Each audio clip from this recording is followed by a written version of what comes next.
Imaginez une pièce saturée par la fumée des cigares. Janvier 1943. Casablanca au cœur du Maroc, alors sous protectorat français. Autour d'une table, deux hommes sur les épaules desquels repose le destin du monde, Franklin Roosevelt et Winston Churchill. L'atmosphère est tendue, presque électrique. Ils viennent de prendre une décision qui changera le cours de l'histoire. Une décision qui, dans notre réalité, n'a jamais été entérinée. Ils se sont accordés pour ouvrir un second front en Europe, non pas en 1944, mais dès cette année 1943. Sur le papier, la logique semblait implacable. L'Union soviétique se saignait à blanc sur le front de l'Est, contenant la puissance écrasante de la machine de guerre allemande. Staline, dans chaque télégramme, dans chaque conversation, suppliait, exigeait, conjurait ses alliés de frapper à l'Ouest pour alléger la pression sur l'armée rouge. Et voilà que ces prières semblaient enfin exaucées. Mais si cette décision née des meilleures intentions était devenue la plus grande erreur stratégique des Alliés, et si cette tentative d'accélérer la victoire avait conduit à un avenir tout autre, bien plus sombre, cette histoire n'est pas celle qui fut, mais celle qui aurait pu être. L'histoire d'une gigantesque aventure, d'un assaut audacieux, mais désespéré à travers la Manche avec 1 an d'avance. Et pour comprendre pourquoi ce plan était si périlleux, il ne faut pas regarder les cartes d'état-major, mais plonger dans les eaux froides et grises de l'Atlantique, où se jouait une autre guerre tout aussi impitoyable. Car avant de débarquer un seul soldat sur les plages de France, il fallait d'abord l'y amener. Et l'océan en 1943 Newton appartenait pas aux Alliés. Il était le territoire de chasse des loups gris de l'amiral Dönitz, les redoutables sous-marins allemands, les U-Boot. Ils étaient partout. Des meutes entières rôdaient sur les routes maritimes, transformant le trajet d'Amérique en Grande-Bretagne en une loterie mortelle. Chaque navire transportant des chars, des obus, des vivres et surtout des hommes était une cible potentielle. Dans notre monde, au printemps 1943, la bataille de l'Atlantique atteignit son paroxysme. Des centaines de navires marchands sombraient chaque mois. Mais vers la fin de l'année, grâce à de nouvelles technologies comme le radar et à de nouvelles tactiques, les Alliés parvinrent à inverser la tendance. Les meutes de loups gris furent brisées et l'océan devint relativement sûr. Mais dans notre histoire alternative, les Alliés n'ont pas cette année de répit. La décision est prise et une gigantesque armada d'invasion doit être assemblée en Angleterre dans les plus brefs délais. Cela signifie que des centaines des milliers de transports doivent traverser l'océan maintenant au plus fort de la guerre sous-marine. Imaginez un commandant de U-Boot. Il regarde dans son périscope et n'en croit pas ses yeux. Au lieu d'un convoi habituel de 20 ou 30 navires, il voit une file interminable de bâtiments s'étendant jusqu'à l'horizon. Ce ne sont pas de simples livraisons, c'est une armée entière qui navigue. Pour les loups gris, ce serait un festin macabre. Même avec l'escorte la plus dense de destroyers et d'avions, les pertes seraient effroyables. Chaque salve de torpilles, ce n'est pas juste un navire en moins. C'est l'équivalent des chars d'une compagnie entière, en moins des munitions pour un bataillon entier, en moins des centaines de soldats qui ne fouleraient jamais la terre de France en moins. Et ce n'était que le premier problème le plus évident. Mais même si une partie de cette armada, bien que malmenée, atteignait la Grande-Bretagne, un second défi non moins complexe se dressait devant les planificateurs de l'invasion, les moyens de débarquement. Débarquer sur une côte ennemie, ce n'est pas simplement accoster et descendre à terre. C'est une opération d'une complexité inouïe, exigeant des milliers d'embarcations spécialisées. En 1943, les Alliés souffraient d'un déficit catastrophique de navires de débarquement. Les célèbres Higgins Boats, ces barges à fond plat qui pouvaient s'échouer directement sur la plage pour y déverser l'infanterie, étaient produits en grande quantité, mais cela ne suffisait toujours pas. Et il n'y avait pas que d'eux dont on avait besoin. Il fallait de grands navires de débarquement de chars, les LST, capables d'amener sur le rivage l'équipement lourd, les chars Sherman, l'artillerie, les camions. Dans notre réalité, on les a construits pendant toute l'année 43 et au début de 44. Et même au moment du véritable débarquement en Normandie, leur nombre était tout juste suffisant. Maintenant, imaginez que l'opération doive avoir lieu 1 an plus tôt. Cela signifie que le nombre de ces navires est réduit de manière drastique. À Londres, les planificateurs penchés sur leurs cartes comprennent qu'ils n'ont tout simplement pas la capacité physique de transporter assez de troupes et de matériel à travers la Manche pour réussir l'assaut. Ils peuvent débarquer une première vague, mais ils ne pourront pas la renforcer rapidement. Ils peuvent conquérir une tête de pont, mais ils ne pourront pas la tenir, car les chars, l'artillerie et les renforts arriveront au compte-gouttes, et non en un flot puissant. C'était la recette d'une catastrophe. Toute plage conquise se transformerait en un piège mortel. Les Allemands remis du choc initial lanceraient leurs divisions blindées en contre-attaque et les troupes alliées peu nombreuses et privées du soutien de leur matériel lourd seraient tout simplement rejetées à la mer. Mais même en supposant que par miracle, on ait pu résoudre à la fois le problème de la traversée de l'océan et celui des moyens de débarquement, il restait un troisième obstacle le plus crucial de tout le ciel. Pour qu'un débarquement ait la moindre chance de succès, il fallait une supériorité aérienne totale absolue. En 1944, le ciel de Normandie était entièrement sous le contrôle des Alliés. La Luftwaffe, l'armée de l'air allemande, avait été pratiquement anéantie au cours de longs mois de combat. Les chasseurs et les bombardiers alliés régnaient en maîtres, empêchant les Allemands de lever la tête.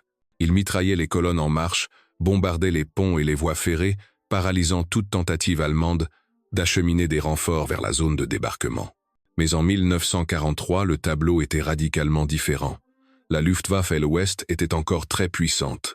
Ces escadrilles étaient composées de pilotes expérimentés, de véritables as qui avaient survécu à la bataille d'Angleterre combattue en Afrique et sur le front de l'Est. Leurs chasseurs, les Focke-Wulf 190 et les Messerschmitt 109 Newton, avaient rien à envier aux meilleurs appareils alliés et sur certains points les surpassaient. Et les Alliés ne disposaient pas encore de leur atout maître, le chasseur P-50 et un Mustang avec son incroyable rayon d'action. Ce sont les Mustangs qui, en 1944, purent escorter les bombardiers jusqu'à Berlin et en revenir en détruisant les chasseurs allemands dans leur propre ciel. En 1943, les forteresses volantes américaines et les Lancaster britanniques subissaient des pertes colossales lors de leur raid sur l'Allemagne. Maintenant, imaginez ce qui se serait passé au-dessus de la Manche. Les milliers de navires avançant lentement vers la côte seraient devenus une cible idéale pour les bombardiers allemands. Les chasseurs de la Luftwaffe auraient engagé la couverture aérienne, alliés l'empêchant de protéger la flotte d'invasion. Ce n'aurait pas été un débarquement mais un massacre. Et même si les troupes avaient réussi à s'accrocher à la plage, le ciel au-dessus de leur tête aurait été infesté d'avions ennemis les bombardant et les mitraillant jour et nuit. Sans la maîtrise du ciel, l'opération Overlord, en 1943, aurait été un suicide. Et pourtant, imaginons que la volonté politique l'ait emporté sur tous les arguments militaires. Roosevelt et Churchill, cédant à la pression de Staline et de l'opinion publique, donnent l'ordre « en avant ». C'est ainsi que commence l'opération la plus désespérée et la moins bien préparée de l'histoire. Au quartier général du général Eisenhower, les planificateurs s'arrachent les cheveux. Ils manquent de renseignements fiables sur les fortifications allemandes. Le mur de l'Atlantique, qui en 1944 représentait une ligne de défense redoutable, mais pas infranchissable, était encore en construction en 1943. Mais même inachevé, il posait un problème majeur. Surtout, les Alliés ne disposaient pas en nombre suffisant de ces engins de génie spécialisés surnommés les jouets de Hobart, les chars démineurs, les chars poseurs de pont, les chars lance-flammes. Tout ce qui, dans la réalité, a permis de percer les défenses allemandes sur les plages. À la place, il aurait fallu jeter dans la bataille de l'infanterie et des chars conventionnels. Le débarquement aurait dû s'effectuer dans les pires conditions, avec moins de troupes et de matériel, sous les coups d'une aviation ennemie puissante et avec des perspectives de ravitaillement incertaines. Et tout cela dans un seul but: détourner des divisions allemandes du front de l'Est et aider l'armée rouge. Mais c'est ici que se cachait le plus grand paradoxe de cette aventure. En aidant Staline, les Alliés risquaient non seulement de perdre la bataille de France, mais aussi de modifier tout l'équilibre des forces de l'après-guerre en faveur de l'Union soviétique et de la manière la plus inattendue qui soit. Car même un débarquement raté aurait forcé les Allemands à réagir. Et cette réaction aurait déclenché une chaîne d'événements qui se serait propagée à travers toute l'Europe, des plages de Normandie jusqu'au mur du Kremlin. Quittons un instant les planificateurs de Londres et transportons-nous dans le bunker secret d'Hitler, la tanière du loup en Prusse orientale. Imaginez le matin où on lui annonce: mon Führer, les Alliés ont commencé à débarquer en France. Quelle aurait été sa réaction? Dans notre histoire, en juin 1944, il a longtemps cru que le débarquement en Normandie n'était qu'une diversion attendant l'attaque principale dans le pas de Calais. Ce retard lui a coûté très cher, mais en 1943, la situation est différente. Sa paranoïa concernant la désinformation n'est pas encore aussi aiguë. En revanche, il dispose de ce qu'il n'aura plus un an plus tard: de puissantes divisions blindées SS entièrement équipées et stationnées directement en France et en Belgique. C'est l'élite de la Wehrmacht, la Leibstandart Adolf Hitler, la Das Reich, la Totenkopf. En 1944, elles seront épuisées par les combats sur le front de l'Est, mais à ce moment elles sont fraîches et pleines de force.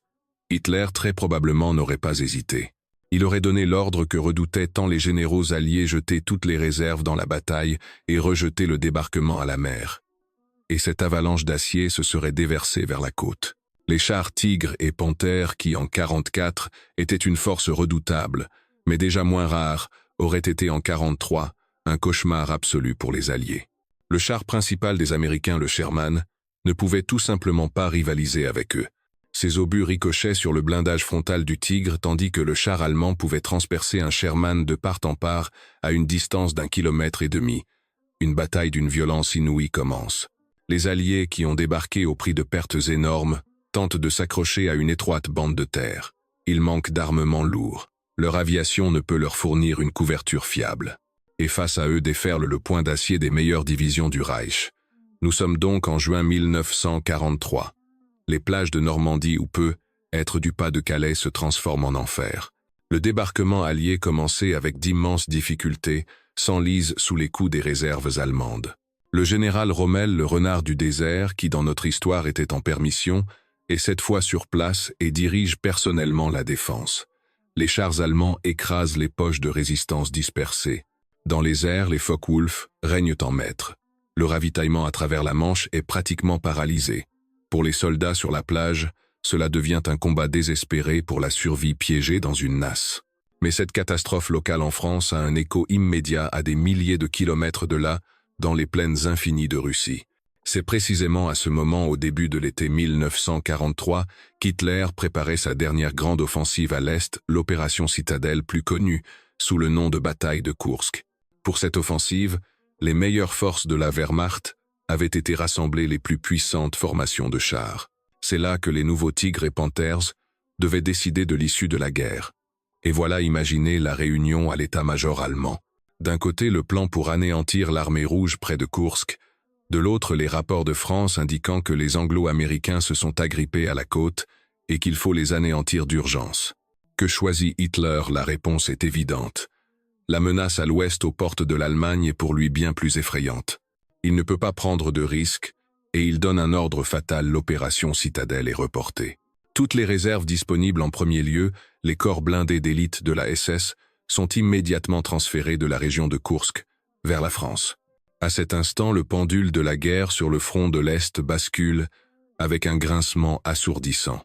Maintenant, regardons la situation à travers les yeux du commandement soviétique.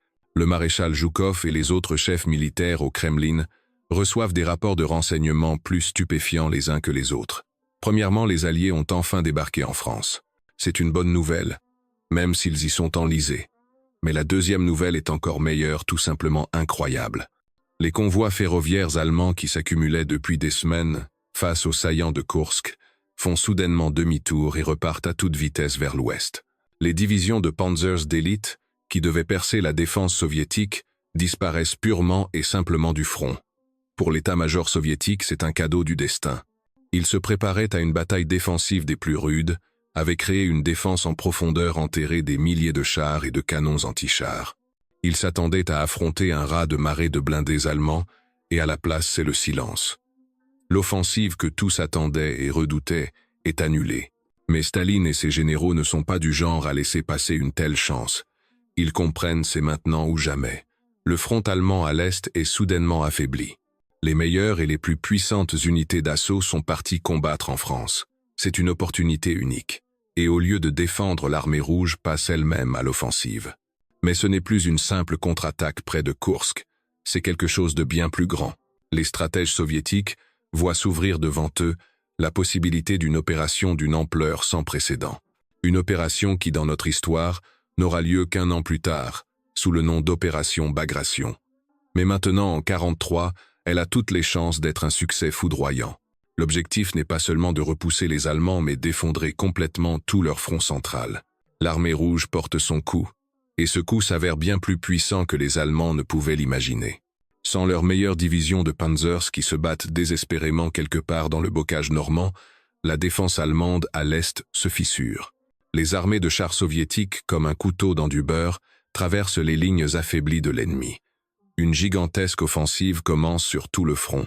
Ce qui dans notre histoire fut une libération progressive et douloureuse du territoire soviétique se transforme en une percée fulgurante vers l'ouest. Ville après ville, région après région, passe sous le contrôle de l'armée rouge. Le groupe d'armées centralement privé de ses réserves blindées se retrouve encerclé dans une immense poche et cesse d'exister. C'est une catastrophe pour la Wehrmacht, pire encore que Stalingrad. Des millions de soldats sont faits prisonniers ou tués. Le front s'effondre sur des centaines de kilomètres. Pendant ce temps, en France, les Alliés continuent de mener des combats acharnés pour leur survie sur leur minuscule tête de pont. Ils fixent les unités d'élite allemandes, mais le prix à payer est énorme. Leur progression, si tant est qu'il y en ait, une se mesure en mètres, pas en kilomètres. Ils se saignent à blanc dans des batailles pour chaque village français, pour chaque bosquet. Ils ont rempli leur mission principale, créer un second front. Mais ce front s'est transformé en un gigantesque hachoir à viande qui broie leurs propres troupes, tandis qu'à l'est, l'armée rouge, profitant de la situation, entame sa marche triomphale sur Berlin. Et c'est là que se pose la question la plus intéressante. Et après, à l'automne 1943, une situation paradoxale se dessine. À l'ouest, c'est une impasse. Les troupes anglo-américaines ont être réussi à conserver leur tête de pont, mais elles n'arrivent pas à percer vers l'intérieur de la France. Elles subissent de lourdes pertes. Leur système de ravitaillement fonctionne à la limite. La guerre se transforme en une réplique de la Première Guerre mondiale, avec ses tranchées, ses duels d'artillerie et ses assauts futiles. Le moral des troupes chute. Au pays, aux États-Unis et en Grande-Bretagne, le mécontentement gronde. Les journaux sont remplis de listes de morts sans succès visible en contrepartie. L'opération qui devait être un triomphe ressemble à un échec cuisant. À l'Est, c'est tout le contraire.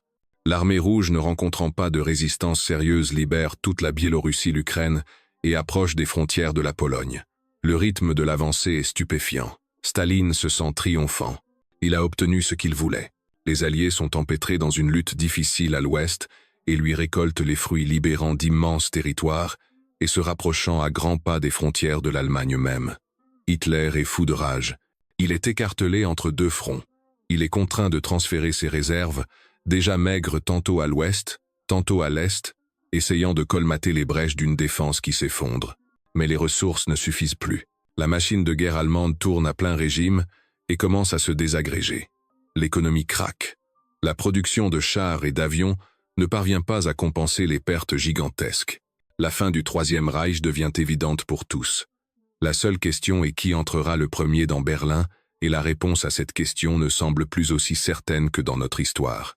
Transportons-nous au début de 1944 dans notre chronologie alternative. Tandis que les Alliés commencent être à peine à sortir de Normandie menant des combats épuisants dans le bocage français, les troupes soviétiques franchissent déjà la Vistule et entrent sur le territoire polonais. Varsovie est libérée 6 mois plus tôt que dans la réalité. Et l'armée rouge ne s'arrête pas. Le front allemand à l'Est n'existe pratiquement plus. Il ne reste que des groupes de résistance épars qui ne peuvent arrêter ce raz de marée rouge. Staline voit devant lui une opportunité incroyable. Toute l'Europe centrale et orientale est à sa portée pratiquement sans défense. Les Américains et les Britanniques sont enlisés en France, et il peut dicter ses conditions. Il comprend que celui qui prendra Berlin définira l'avenir de l'Europe d'après-guerre. Et il donne l'ordre direction Berlin. La dernière phase de la guerre en Europe commence, mais elle ne ressemble en rien à ce que nous connaissons. Ce n'est pas une compétition entre deux armées en marche. C'est la course effrénée d'une seule armée, la soviétique, vers la capitale du Reich, tandis que l'autre, l'allié, tente toujours de résoudre ses problèmes tactiques à 1000 km de l'objectif. En février ou mars 1944, être même plus tôt, les chars soviétiques apparaissent dans la banlieue de Berlin. La ville épuisée par les bombardements, mais pas encore réduite en ruines par les combats de rue comme en 1945, se prépare à son dernier combat. Mais les Allemands n'ont quasiment plus de force pour la défendre. L'agonie du Troisième Reich sera brève. Le drapeau rouge flotte sur le Reichstag plus d'1 an avant la date historique. La guerre en Europe est terminée. Et voici que la paix arrive. Mais quelle paix, imaginons la conférence de Yalta. Sauf qu'elle n'a pas lieu en février 1945, mais disons au printemps 1944. Et le rapport de force y est complètement différent. Autour de la table de négociation, les mêmes hommes, Roosevelt, Churchill et Staline. Mais maintenant, Staline n'est plus un simple allié, il est le grand vainqueur. Ses armées ne sont pas sur l'Elbe mais peut être sur le Rhin. Toute l'Allemagne, toute l'Autriche, toute la Tchécoslovaquie, toute la Pologne, tout est sous le contrôle de l'armée rouge. Les Alliés qui se sont frayés un chemin à travers la France au prix d'efforts et de pertes immenses ne contrôlent que celle-ci et peut être les pays du Benelux. Churchill et Roosevelt n'ont pratiquement plus aucune carte à jouer face à Staline. Ils ne peuvent pas arguer du fait que leurs troupes ont libéré la moitié de l'Allemagne. Ils ne peuvent pas exiger le partage de Berlin car Berlin a été prise exclusivement par les troupes soviétiques. Staline leur parle depuis une position de force, et il peut dicter presque n'importe quelle condition. Le rideau de fer qui, dans notre histoire, s'est abattu le long d'une ligne divisant l'Allemagne s'abat dans ce monde bien plus à l'ouest. Peut être que toute l'Allemagne devient socialiste à l'image de la RDA, mais dans ses frontières de 1937. L'Autriche tombe également dans la sphère d'influence soviétique. Toute l'Europe centrale est sous le contrôle de Moscou pour des décennies. Le paradoxe est que les Alliés, en lançant leur débarquement plus tôt pour aider l'Union soviétique, ont finalement obtenu le résultat diamétralement opposé d'un point de vue stratégique. Ils lui ont servi toute l'Europe sur un plateau d'argent. Mais les conséquences ne se limitent pas à la carte de l'Europe. Pensons à la guerre du Pacifique. Dans notre histoire, la fin de la guerre en Europe en mai 1945 a permis aux Alliés de transférer toutes leurs forces contre le Japon. L'Union soviétique, respectant ses engagements, est entrée en guerre en août, ce qui a été le dernier clou dans le cercueil du militarisme japonais. Mais dans notre réalité alternative, la guerre en Europe se termine au printemps 1944. Qu'est-ce que cela change? Premièrement, les États-Unis n'ont pas encore la bombe atomique. Le projet Manhattan ne sera achevé qu'1 an plus tard. Cela signifie qu'il est impossible de terminer la guerre avec le Japon rapidement et sans perte massive. Il faudra un débarquement sanglant sur les îles japonaises, l'opération que le commandement américain redoutait plus que tout. Les pertes étaient estimées à des centaines de milliers, voire des millions d'hommes. Mais il y a un second facteur, Staline. Ayant terminé la guerre en Europe, il dispose d'une armée gigantesque aguerrie et désormais libre. Et il voit que les Américains sont enlisés dans la guerre contre le Japon. Il peut proposer son aide, mais cette aide ne sera pas gratuite. Les troupes soviétiques peuvent frapper l'armée du Kwantung en Mandchourie, comme dans notre histoire, mais beaucoup plus tôt et avec des forces plus importantes.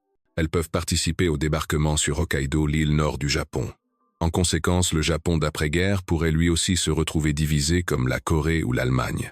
Un Japon du Nord socialiste sous contrôle de l'URSS et un Japon du Sud capitaliste sous contrôle des États-Unis. Le monde devient encore plus bipolaire et tendu. Et maintenant revenons aux hommes, aux simples soldats. Que signifierait cette histoire alternative pour eux? Pour le fantassin américain débarqué en France en 1943, cela signifierait une bien plus grande probabilité de ne pas rentrer chez lui.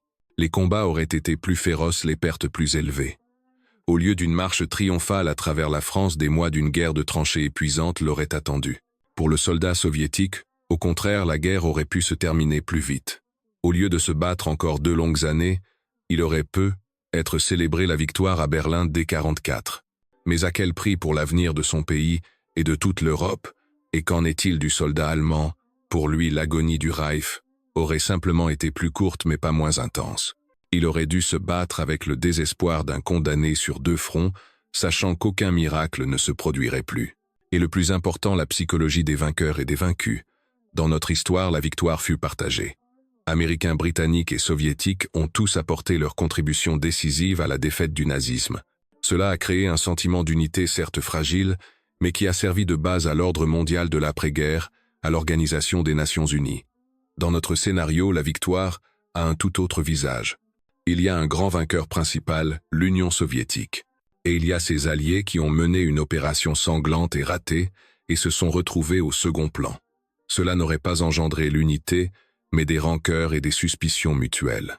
Les Américains et les Britanniques se seraient sentis floués, auraient eu le sentiment que leur sacrifice avait été utilisé pour renforcer l'influence soviétique. Et à Moscou, on aurait estimé avoir gagné la guerre seul pendant que les Alliés piétinaient. Cela aurait été une fondation terrible pour la guerre froide, qui dans ce monde aurait commencé plus tôt et aurait été bien plus dure et dangereuse. Ainsi, la décision prise dans cette pièce enfumée de Casablanca, la décision d'accélérer l'histoire, se serait retournée en son contraire.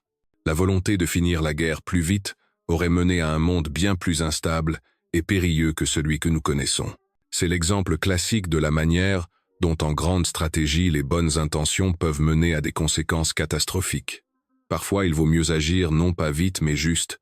L'année 1944 a été choisie pour le débarquement pour des raisons précises, fruit d'un calcul minutieux. À ce moment, la bataille de l'Atlantique était gagnée. Suffisamment de navires de débarquement avaient été produits. La Luftwaffe était pratiquement détruite. Les Alliés avaient accumulé la force nécessaire pour une seule frappe, mais une frappe dévastatrice qui garantissait le succès. Tenter de porter ce coup un an plus tôt, sans les ressources suffisantes, aurait été une aventure qui, même en cas de succès tactique initial, aurait conduit à une défaite stratégique. Elle aurait saigné à blanc les armées anglo-américaines et aurait laissé toute l'initiative sur le continent entre les mains de Staline. C'est peu, être pour cela que Churchill, malgré toutes les pressions, a si longtemps résisté à l'idée d'un débarquement précoce. Avec son instinct géopolitique, il comprenait que la guerre n'était pas seulement menée pour vaincre Hitler, mais aussi pour décider de l'apparence du monde d'après. Et dans ce monde, il ne voulait pas voir l'Union soviétique comme seule puissance hégémonique en Europe. Alors faut-il en conclure que le retard dans l'ouverture du second front pour lequel Staline a tant réprimandé, les Alliés a finalement sauvé l'Europe de l'Ouest de tomber dans la sphère d'influence soviétique. C'est une amère ironie de l'histoire, mais elle montre à quel point les décisions prises à cette époque étaient complexes et interdépendantes. Chaque action avait non seulement des conséquences directes, mais aussi une multitude d'effets indirects qui pouvaient complètement changer le visage de l'avenir. Approfondissons quelques détails techniques qui rendaient un débarquement en 1943 quasiment impossible. Nous avons mentionné les navires de débarquement, mais ce n'est pas tout. Prenez par exemple les ports artificiels Mulberry. Ce fut l'une des plus grandes merveilles d'ingénierie de la guerre. D'énormes caissons de béton et des jetées flottantes furent construits en Angleterre, remorqués à travers la Manche et assemblés au large des côtes normandes, créant 2 ports fonctionnels là où il n'y en avait jamais eu. C'est par ces ports que transita dans les premiers mois suivant le débarquement l'essentiel du ravitaillement de l'armée alliée. Sans eux, le débarquement se serait tout simplement étouffé en quelques semaines par manque de munitions, de carburant et de vivres. En 1943, le projet Mulberry n'existait même pas encore dans sa forme définitive. Son développement et sa construction ont pris plus d'1 an. Sans ces ports, les Alliés auraient dû dès le début prendre d'assaut un grand port en eau profonde comme Cherbourg ou Le Havre. Mais les Allemands le savaient parfaitement et avaient transformé tous les ports en forteresses imprenables qu'ils étaient prêts à défendre jusqu'au dernier homme et en cas de retraite à détruire complètement. L'assaut d'un port depuis la mer est l'une des opérations militaires les plus difficiles et les plus sanglantes. Les pertes auraient été colossales et le succès loin d'être garanti. Et même en cas de prise du port, sa remise en état aurait pris des mois pendant lesquels l'armée d'invasion serait restée sans ravitaillement. C'était un autre casse-tête logistique insoluble qui barrait la route aux planificateurs d'un débarquement précoce. Et ce n'est pas tout. Un autre facteur crucial, le renseignement. En 1944, les Alliés avaient mis en place un réseau de renseignement incroyablement efficace.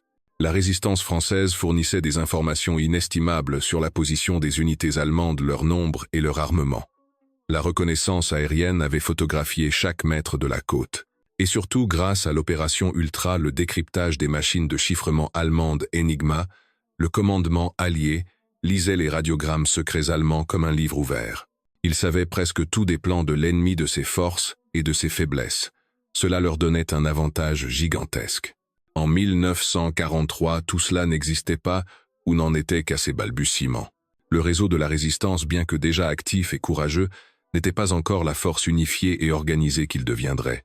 Les capacités de la reconnaissance aérienne étaient plus modestes et le système de décryptage d'Enigma ne fonctionnait pas encore de manière aussi efficace et massive. Il aurait fallu débarquer presque à l'aveugle.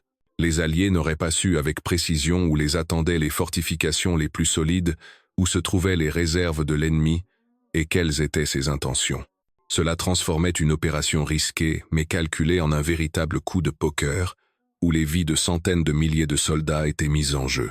Et dans une grande guerre, on ne va pas loin avec le seul hasard. Il faut une préparation minutieuse, un calcul précis et une supériorité en ressources.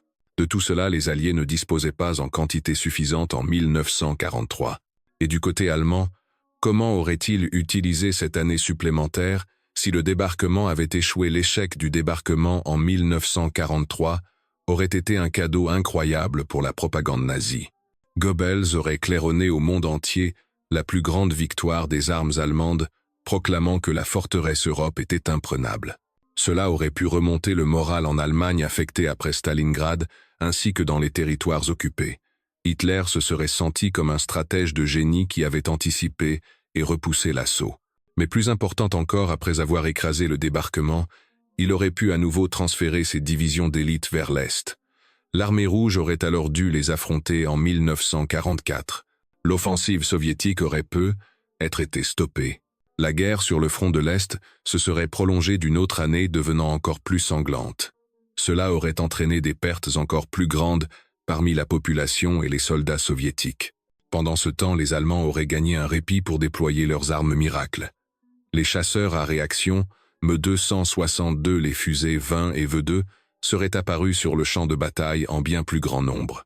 Le Me-262 aurait pu poser un sérieux problème à l'aviation alliée et rendre aux Allemands la suprématie aérienne au-dessus de l'Allemagne. Les fusées V se seraient abattues sur Londres non pas à la fin de la guerre, mais bien plus tôt, et en plus grand nombre, ce qui aurait pu sérieusement saper le moral des Britanniques.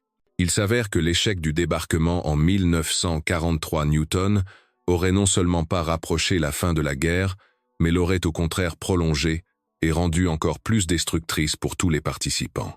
Considérons un autre aspect, le psychologique. Que signifierait l'échec d'Overlord pour l'alliance anglo-américaine? Ce ne serait pas une simple défaite militaire. Ce serait une catastrophe comparable à la chute de la France en 1940. Des dizaines de milliers de morts, de prisonniers, de noyés, une quantité énorme de matériel perdu. L'opinion publique aux États-Unis et en Grande-Bretagne serait sous le choc. Des appels à se retirer de la guerre, à conclure une paix séparée avec l'Allemagne, auraient pu se faire entendre. La confiance envers les dirigeants militaires et politiques Churchill et Roosevelt aurait été ébranlée. Répéter une opération d'une telle envergure dans un avenir proche aurait été tout simplement impossible, tant du point de vue matériel que moral. Cela aurait pris des années. Pendant ce temps, l'Allemagne, libérée de la menace à l'ouest, aurait pu concentrer toutes ses forces à l'est. Et Staline, voyant que ses alliés avaient subi une défaite cuisante et ne représentaient plus une menace réelle pour Hitler, il aurait pu se considérer comme trahi. Il aurait pu penser qu'on s'était simplement servi de lui en le jetant dans un assaut mal préparé pour saigner à blanc à la fois ses troupes et celles des Allemands. Dans une telle atmosphère de méfiance et d'accusation mutuelle, il aurait pu prendre une mesure désespérée, entamer des négociations séparées avec Hitler. Un tel retournement semble incroyable, mais l'histoire a connu des revirements encore plus spectaculaires. Si Staline et Hitler avaient conclu un armistice à l'Est, cela aurait complètement changé le cours de la guerre. La Grande-Bretagne se serait retrouvée seule face à une Europe unifiée, comme en 1940, mais dans une position bien pire. C'était le scénario le plus cauchemardesque que l'on puisse imaginer. Nous voyons donc que l'invasion précoce de la France, conçue comme une manœuvre salvatrice, était en réalité la voie vers une cascade de catastrophes. Un cauchemar logistique, un manque de ressources, l'absence de supériorité aérienne. Tout cela rendait le succès militaire extrêmement improbable. Mais même si un miracle s'était produit et que la tête de pont avait pu être maintenue, les conséquences stratégiques auraient été terribles. Enlisés dans des combats de position en France, les Alliés auraient abandonné toute l'Europe centrale et orientale au contrôle de l'armée rouge en pleine offensive. Cela aurait conduit à un monde d'après-guerre complètement différent, avec une Union soviétique beaucoup plus puissante et influente. Et en cas d'échec complet du débarquement, les conséquences auraient été encore pires: une guerre prolongée, des millions de victimes supplémentaires, une possible dissolution de la coalition anti-hitlérienne et même une alliance impensable entre les ennemis de la veille.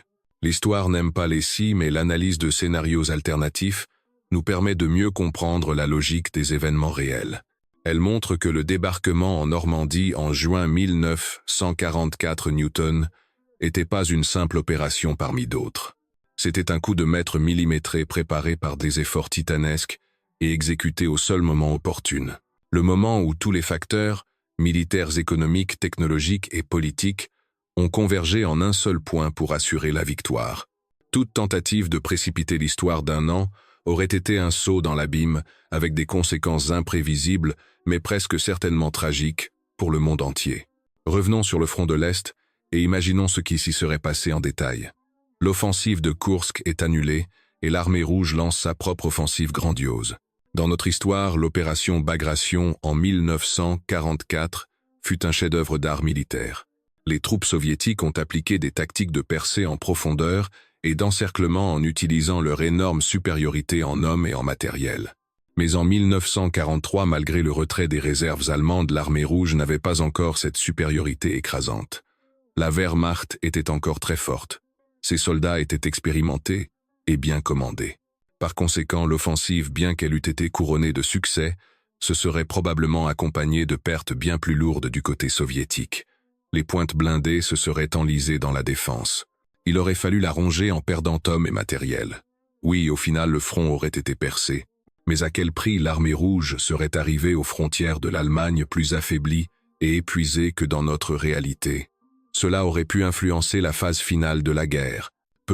Être que l'assaut de Berlin aurait été plus complexe et sanglant.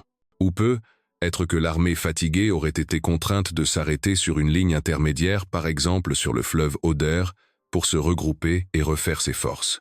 Ce qui à son tour aurait donné une chance aux Alliés à l'ouest s'ils avaient finalement réussi à sortir de leur tête de pont et à avancer en Allemagne. Une véritable course à Berlin aurait alors commencé, mais avec des positions de départ différentes. Et qu'en serait-il des mouvements de résistance en Europe? Dans notre histoire, le débarquement allié en Normandie a été un signal puissant pour toutes les organisations clandestines. En France, en Belgique, aux Pays-Bas, en Italie, les partisans ont intensifié leurs actions organisant des sabotages, attaquant les garnisons allemandes, aidant les troupes alliées. C'était un véritable front intérieur qui compliquait sérieusement la vie des Allemands. Mais si le débarquement de 1943 avait échoué ou s'était enlisé sur la côte, quel signal cela aurait-il envoyé à la résistance? Très probablement un signal de désespoir. L'espoir d'une libération rapide se serait effondré. La contre-espionnage allemand, la Gestapo, aurait eu carte blanche pour réprimer la clandestinité avec une cruauté redoublée. De nombreux membres actifs de la résistance auraient été arrêtés et exécutés. Le mouvement aurait été décapité et contraint à une clandestinité encore plus profonde. Il lui aurait fallu des années pour se reconstituer. Et lorsque les Alliés auraient être tenté un second débarquement, disons en 1945 ou 1946, ils n'auraient plus pu compter sur un soutien intérieur aussi puissant. C'est un autre facteur qui aurait rendu la libération de l'Europe plus longue et plus difficile. Car la guerre, ce n'est pas seulement le mouvement des armées, c'est aussi une bataille pour les esprits et les cœurs des peuples dans les territoires occupés. Et l'échec du débarquement aurait porté un coup terrible à cette bataille. Pensons aussi aux dirigeants. Comment cette histoire alternative aurait-elle influencé leur destin? Pour Roosevelt, l'échec d'Overlord aurait pu être une catastrophe politique. En 1944, il devait faire face à une élection présidentielle. Se présenter avec une telle défaite à son actif aurait été extrêmement difficile. Il aurait être perdu, et un autre président avec des vues différentes sur la guerre, et l'ordre de l'après-guerre serait arrivé au pouvoir aux États-Unis. Cela aurait pu changer toute la stratégie américaine. Pour Churchill, ce serait également un coup très dur porté à sa réputation.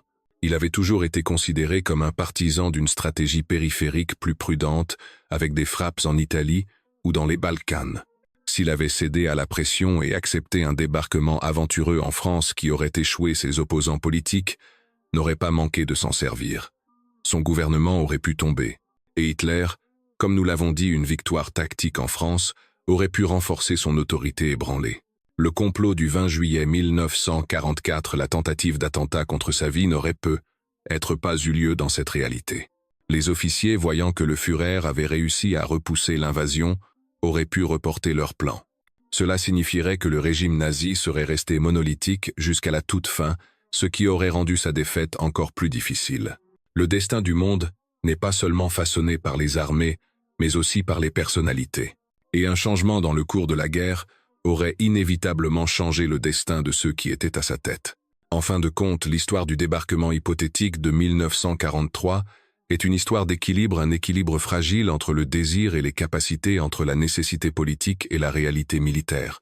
Les Alliés voulaient désespérément ouvrir un second front le plus tôt possible pour soulager l'armée rouge et accélérer la fin de la guerre. Mais leur capacité à ce moment-là ne correspondait pas à cette tâche.